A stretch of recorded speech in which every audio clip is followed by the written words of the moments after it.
viewers, Rectangular back with another review.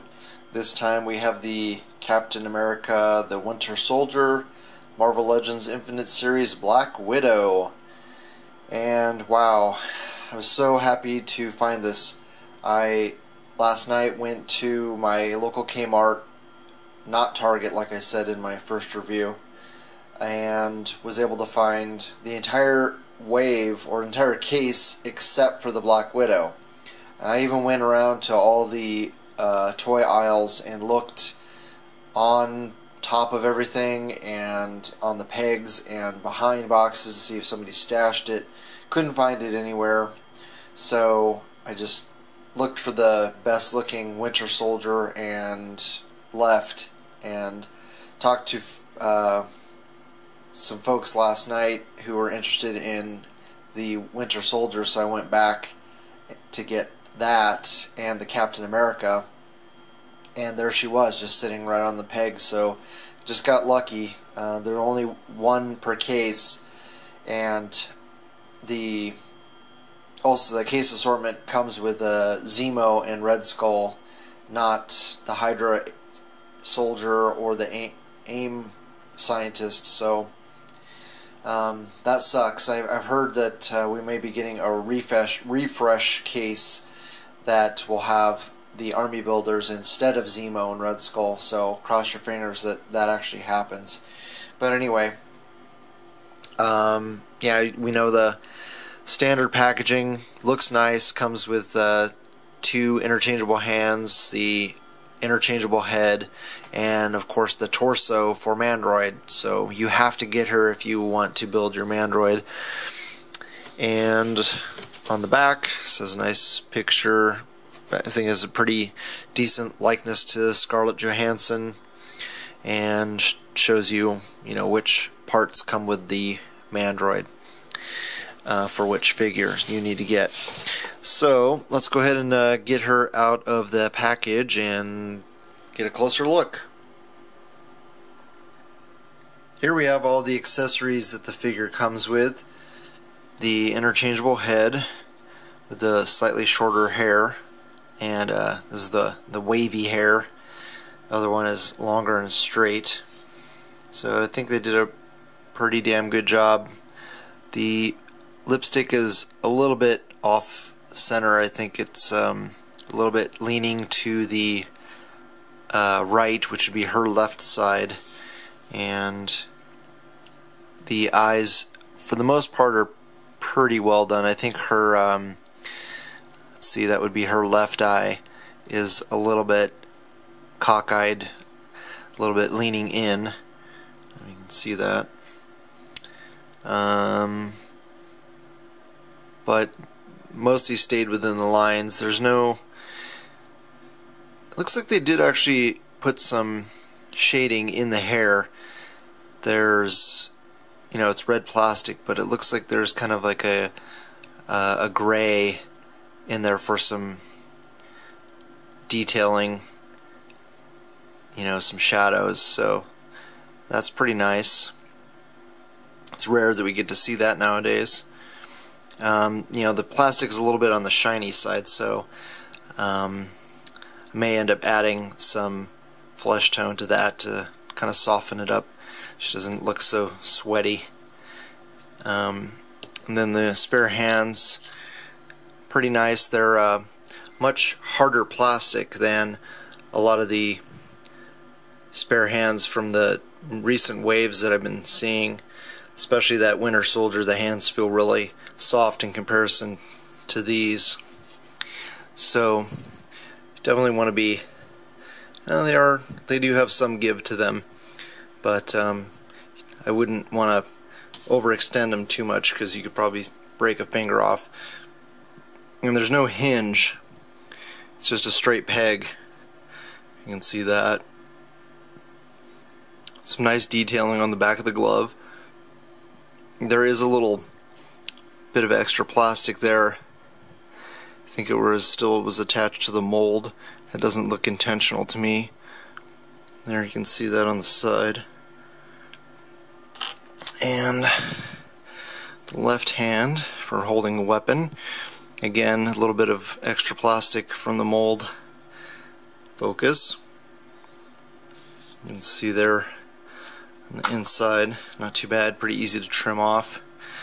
But some nice sculpting detail. You can definitely tell it's, you know, material there. It's not just paint. They actually went, you know, through the process of sculpting it. And it does look like it has like a little pad on the back of the thumb. And haven't tested out to see any guns that will fit in there. Yeah, pretty decent job with the paint. And then it comes with the cannon and torso for the Mandroid. Did a pretty decent job on that logo on the chest, the shield logo. You know, nothing real special, no paint shading, just the plastic with the kind of like the silver paint mixed into the plastic. So you know, same thing we've been expecting with all the other Mandroid pieces, and very similar to the Ironmonger. So, you know, it does have some pretty good articulation as far as torso goes. I don't have the Captain America, so I don't have the head to go on here. Just have tons of arms, and now I'll have one of the legs. I'm not gonna buy the Captain America, so I won't have the leg for that side. Alright, let's go ahead and get a closer look at the figure itself. So for anyone curious to see what an incomplete Mandroid looks like, he has everything except the head. There you go. Now, not a bad Build-A-Figure, but not great. I'm not happy with their selection for the BAF itself, but for those who are, you know, completists, it's not a bad figure. It's just a huge slap in the face that you have to get the Black Widow, which is one per case, in order to build it. So with 2 cases, if you bought away from each case, you're only going to be able to build 1 Mandroid. So that's just inexcusable as far as I'm concerned. But oh well, I'm not in the need of one to build this guy, but there you go. Now we have the figure out of the package, and I have to say, for the most part, pretty damn cool. There were some minor issues right out of the box.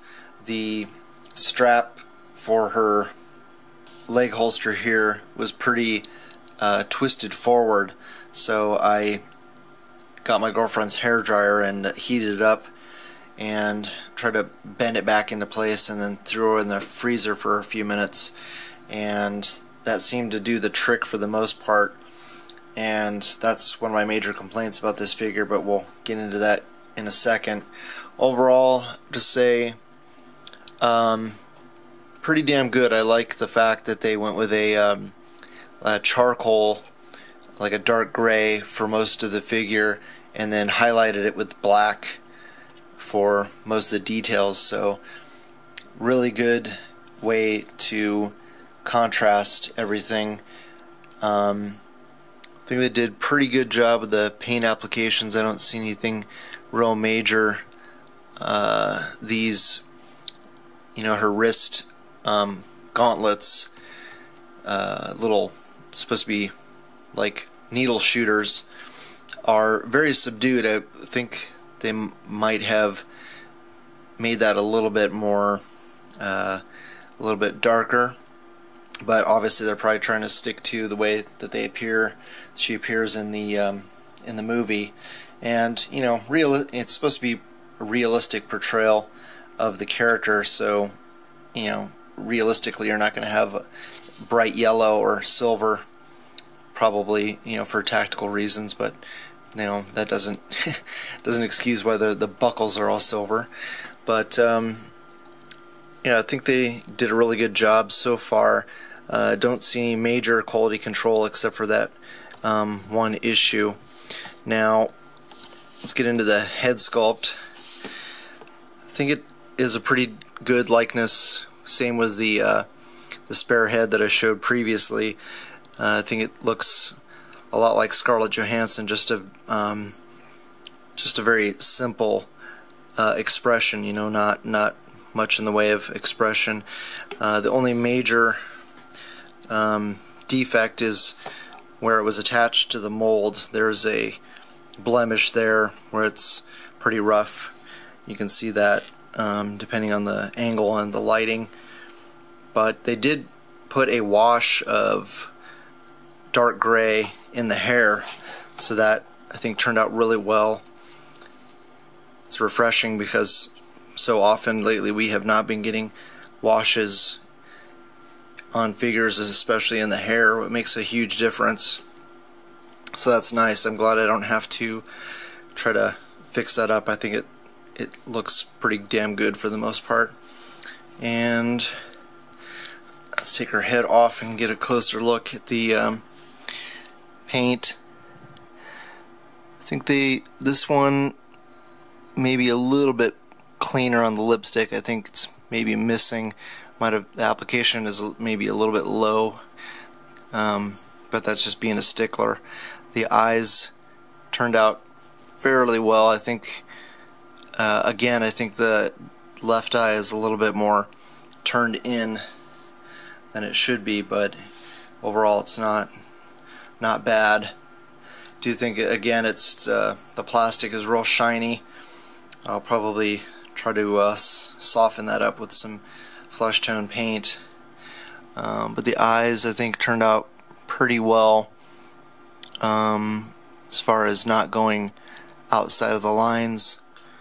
And yeah, that's pretty much it. Pretty decent sculpt. The plastic is fairly stiff, so you can't really manipulate the hair that much if you want to have her looking up. And there's no disc, it's just a straight ball peg like majority of the females that we get. I guess my buddy Pharaoh was saying that the new Spider-Girl does have a disc, so that's going to be a really nice figure for customs. Unfortunately, she's pretty hard to find at the moment. So it's always nice when we get a disc on a female, because you know the hair really limits, and you can't, you know, she's not going to be able to look up and down too much, you know, down just slightly, but up, that's it. The hair is going to totally limit. So let me zoom out a little bit so we can get into the articulation and the sculpt. So very good job on the logos, the Shield Agent logos on the shoulders. Those turned out really nice, and I like how the shoulders are gray and then the arms are black, and pretty good sculpt. Now unlike a lot of the females, this has definite elbows, so you can see where the it's kind of like an elbow pad there to join the top of the arm to the forearm there. So you know, you want to make sure when you're doing ACBA you don't have it turned backwards, because that's gonna not only screw up your articulation, but it's gonna look bad. So that's one thing to watch out for. Again, the gloves turned out really well. No hinge, just a straight peg in there, but did a pretty good job with the paint. Unlike a lot of the new figures, it doesn't look like they actually looks like they went over a second coat with the flesh tone, so that turned out well. Oh, and speaking of that, looks like she could use a little bit more paint in the chest area. It just looks like the black is bleeding into the chest just a little bit, especially on the her right side. And again, you got the right hand. Now she is missing a little bit of paint there on her trigger finger, so I'll have to touch that up.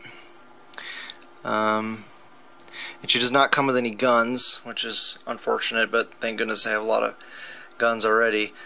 She does come with these ridiculous holsters that have molded guns on them that, you know, the holster is not removable and the gun is not an actual gun, it's just a molded on holster piece. One thing I was worried about is that this holster, because all the pictures it looked like it was attached to the belt, and I was thinking, well, how the hell are you going to articulate those legs if the belt is attached to the holsters? But they did not attach them, so that to me is retarded. I mean, it's, you know, pardon my use of the R word, but why even have them? Why just take the straps off? I don't care if it's, you know, movie accurate. There's no point in having this attached to the thigh holster. You know, if it's not gonna look realistic, just, you know, them floating out there. So I'm gonna cut those off. That's just ridiculous. I haven't decided if I'm gonna cut. I may end up cutting them completely off and try to put actual holsters on there. But we shall see. It's not really a priority, but definitely gonna take these belts off. That's just ridiculous. So ab crunch, again, it's not, well, there is no ab crunch, just that standard ab joint, and that's pretty weak range of motion as we're used to by now. It's really frustrating to see review. Wesatron did a review of the new Star Wars Black Series Luke Skywalker from the Dagobah, no, not Dagobah, Cloud City costume, and he has a really nice ball joint underneath the sculpted part of his shirt, and it would have been nice if we had got something like that, because that has really good range of motion, where this just, you know, doesn't. You know, I think if they went with that and put the articulation down at the waist, then it would actually be useful, and you could get her whole waist to move, where she does not have a waist joint. This figure does not have a waist joint, just has this torso joint here. So leg articulation, pretty damn good.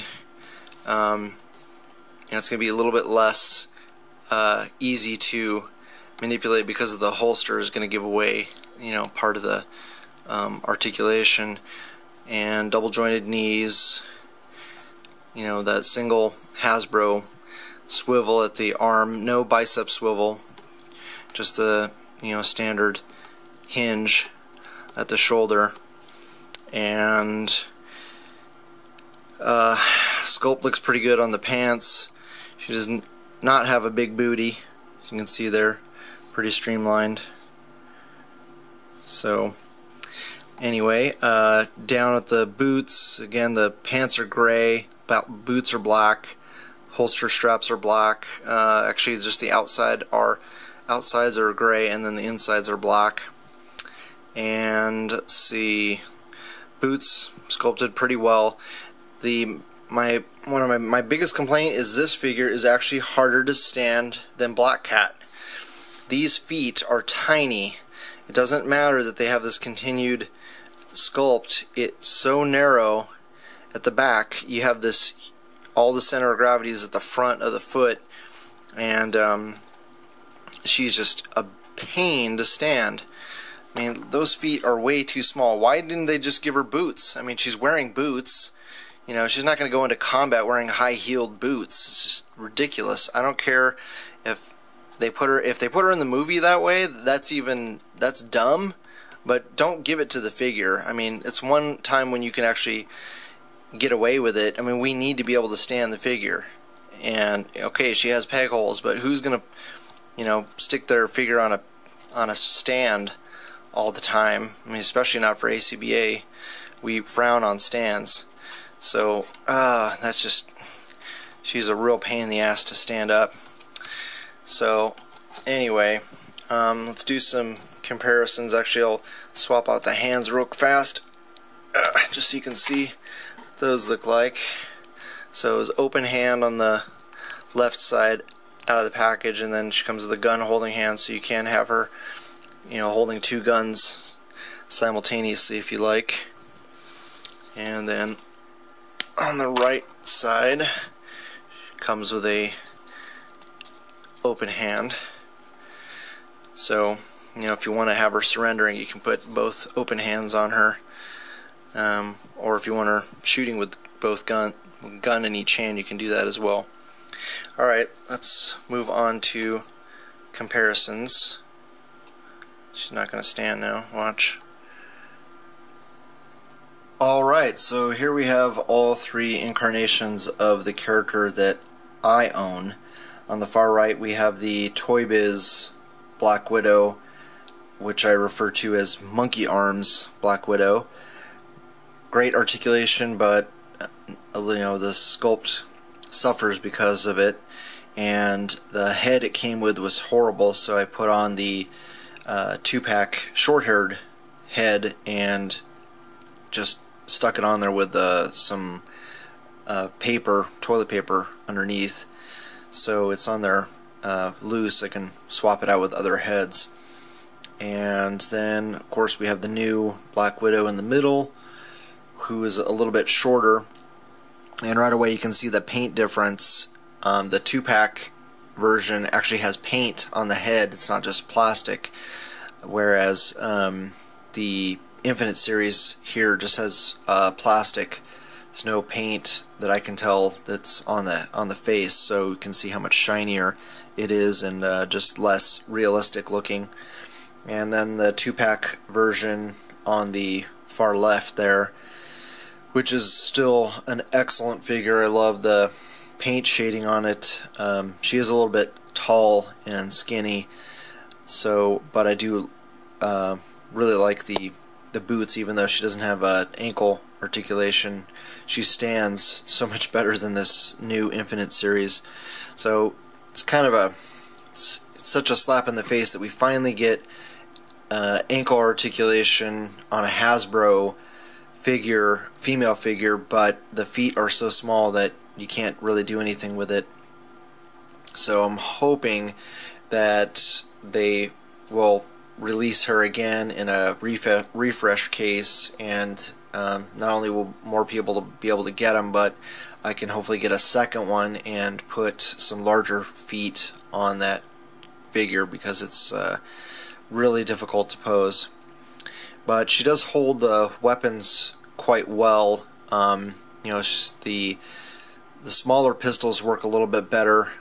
I tried putting the Desert Eagle that comes with a lot of the new figures, like I think Punisher, and it's just a little bit too big. The handle is kind of big for her hand, but these smaller pistols and these assault rifles fit pretty nicely in there. So hopefully you guys liked the review. You hit the like button, you share with your friends, and if you haven't already, please subscribe. And I always love hearing back from you guys, so please leave a comment below. Thanks so much for watching, and I will catch you guys later. Bye.